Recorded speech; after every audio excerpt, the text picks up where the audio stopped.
नमस्कार मंडळी, समाज हिरो या इन्स्टा पेज आणि यूट्यूब चॅनलवर आपल्या सर्वांचं स्वागत. मंडळी, छावाचा शो पाहून आलो. प्रत्येक मराठी माणसांनी छावा हा एकदा तरी पाहिलाच पाहिजे असं माझं म्हणणं आहे. धर्मरक्षक छत्रपती संभाजी महाराज हिंदवी स्वराज्याचे धाकले धनी म्हणून आपण त्यांना पाहतो, त्यांना ओळखतो.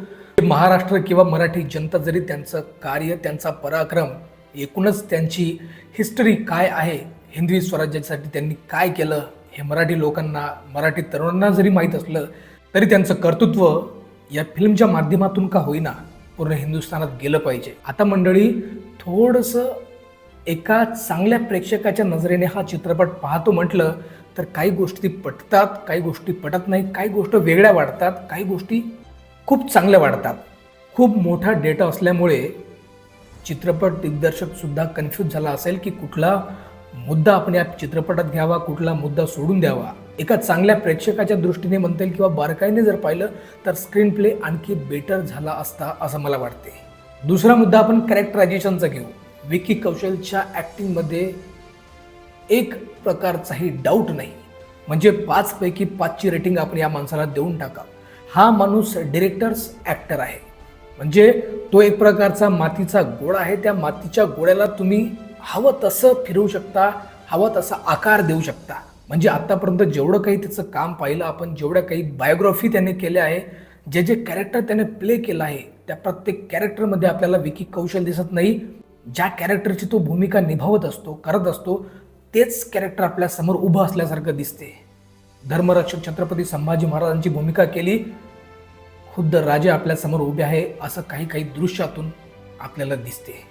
पण मंडळी, नॅशनल क्रश जरी रश्मिका असली तरी तिच्याकडून हिंदी डायलॉग जबरदस्तीनं बनवून घेतल्यासारखे वाटते.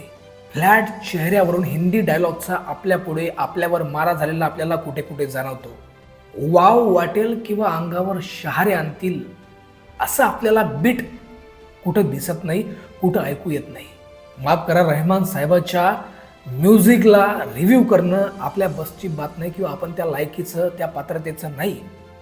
पण एक सामान्य प्रेक्षक म्हणून जर चित्रपट पाहिला तर BGM नाविन्यपूर्ण वाटत नाही. रोजा आणि बॉम्बे सारखे चित्रपट पाहिले, अरे रहमान साहेबाचं म्युझिक प्रेक्षकाला हलू देत नव्हतं. हलू अचानक रहमान साहेबामध्ये कुठला बदल झाला माहीत नाही, पण रहमान साहेबाचं म्युझिक प्रेक्षकांची नाडी पकडू शकत नाही आहे.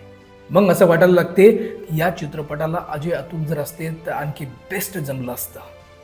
मंडळी, या चित्रपटाच्या त्रुटी आपण जर खूपच बारकाईने पाहिलं तर लक्षात येते, पण चित्रपटाचे काही प्लस पॉईंट पण आहे.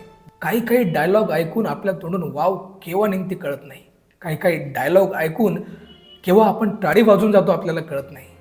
जसे शेवटच्या दृश्यामध्ये औरंगजेब जेव्हा महाराजांना म्हणतो, हमारे साथ आ जाओ और इस्लाम कबूल कर लो, तेव्हा महाराज म्हणतात, तुम मराठों के साथ आ जाओ और तुम्हें धर्म छोड़ने की जरूरत नहीं. अरे केवढा खतरनाक डायलॉग आहे हा. आणि याच डायलॉगला थिएटरमध्ये बसलेला प्रत्येक प्रेक्षक टाळ्या वाजवत होता.